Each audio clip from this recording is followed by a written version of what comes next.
Wait, don't scroll. This affects every single person on Earth. So if you're seeing this, I'm guessing that includes you, right? Whether you know that the Earth is a globe, or whether you know that the Earth is flat, give me 3 minutes of your time and you can literally change the world for the better. And if you don't care what shape it is and you think it doesn't matter, then please hear me out. And I'll explain exactly why it does matter. Whatever evidence globers provide, flat earthers will never believe it. And whatever evidence flat earthers provide, globers will never believe it. Because we've all conditioned to be that way. It's deliberate, and I'll get to that in a minute. On the globe model, the Antarctic continent takes up a relatively small part of the globe, right at the bottom, and the coastline is at about 10,000 miles long.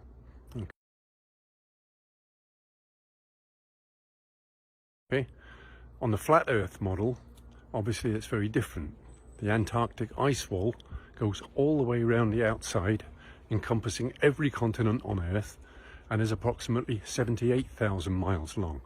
That's quite a difference, right?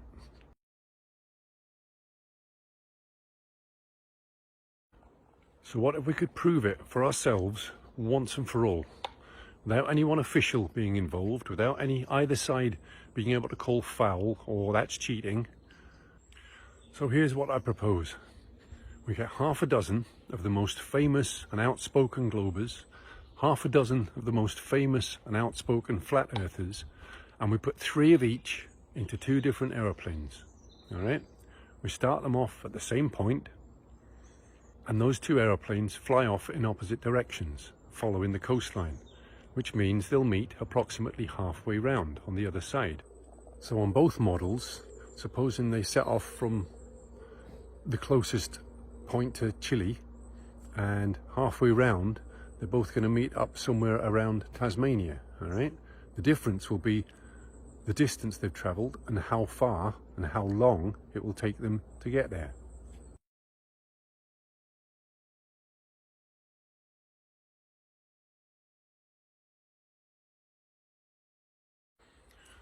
So supposing, for argument's sake, that those both planes are traveling at 500 miles an hour, then on a globe Earth model, they'll both have to cover 5,000 miles, which is about 10 hours. And on a flat Earth model, they both have to travel 39,000 miles, which is about 78 hours before they meet up. Now that's a huge difference and a huge margin of error. Now this is complicated slightly by the fact that allegedly there is a 90-kilometer no-fly, no-sail exclusion zone around the Antarctic coastline.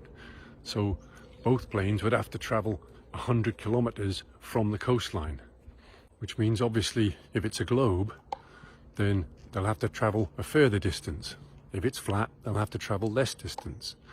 But supposing that if they meet up anything less than 20 hours, the Earth is definitely a globe, right? If they meet up anything after 60 hours, the Earth is very definitely flat. Now, if you give all 12 of those passengers a live feed camera, video camera, and also maybe one in the cockpit so they can see the distance traveled as well, all right, then there's no cheating, and one side or the other at the end of this journey, when those 2 planes meet up, is going to have to say what seems to be the 3 hardest words in this modern clown world: I was wrong. Now this won't cost a great deal of money, relatively speaking, but I would finance it in an instant if I had the money. I'm homeless and I can't even afford a pair of socks. So this is what I'm asking you to do. You don't need to like this, you don't need to follow me, but please repost it, save the video, and share it to absolutely everybody you know on every single social media post and platform you have, and then start petitioning, lobbying, and bombarding the rich and famous, people who can afford to do this, to get it done. I'm thinking particularly the rich and famous who claim to be of the people and for the people. So maybe the likes of Donald Trump, maybe the likes of Mr. Twitter, sorry, Mr. X, Jordan Peterson, David Icke, Joe Rogan, your favorite sports stars, your favorite movie stars, pop stars, celebrities, anyone who's got deep enough pockets to do this and an interest in actually finding out the truth. Because here's why it matters. The powers that be have got the capability to do this. They've had the capability for many, many years, and they won't do it. Why? Globers will say, because they don't need to. We all know from NASA and all the rest of that stuff. And flat earthers will say, because they know it's a lie. Okay, how do we find out the truth unless we get it done ourselves? Because the powers that be don't want everybody to know the truth. Okay, and now I'm not saying it's one reason or the other, but the point is, it's an artificial fence that keeps everybody divided. Okay, in the same way as sex, age, religion, race, gender, party politics, vax, unvaxxed, it's all artificial fences to divide the masses, divide and rule, right? Because as long as everybody's arguing with each other, then nobody's looking at who's really responsible for this shit show that we call the modern world, right? So whether it turns out to be a globe or whether it turns out to be flat, the point is we will all know.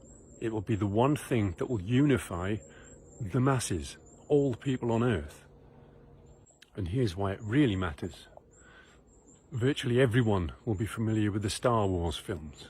And at the end of the first film, the all-powerful, seemingly invulnerable, invincible Death Star is destroyed by one inherent weakness, right? And it transpires later in the series that that inherent weakness, that Achilles heel, was deliberately incorporated into the design by the creator. Are you with me? Now they say there's an easy way and a hard way of doing everything, all right? I stopped participating 3 years ago, and I've been out in the forests ever since, imagining, dreaming up and creating something truly amazing. But no one has ever asked me in those 3 years what it is I'm doing out here. Not even my birth family, my soul family, or my closest friends. Okay, so we'll have to do it the hard way. So if you can get this experiment done and provide proof once and for all, then you will destroy that metaphorical Death Star. You will not only break free from the Matrix, but you will break the Matrix, which will allow New Earth to come into existence with its infinite possibilities for the abundance and prosperity for all living creatures on Earth. I think that's worth doing. But I'm out of mobile data, I'm out of money, I'm out of time, and frankly, I'm out of patience. So this is Ecotopia, signing off. I love you all, and have a fabulous day.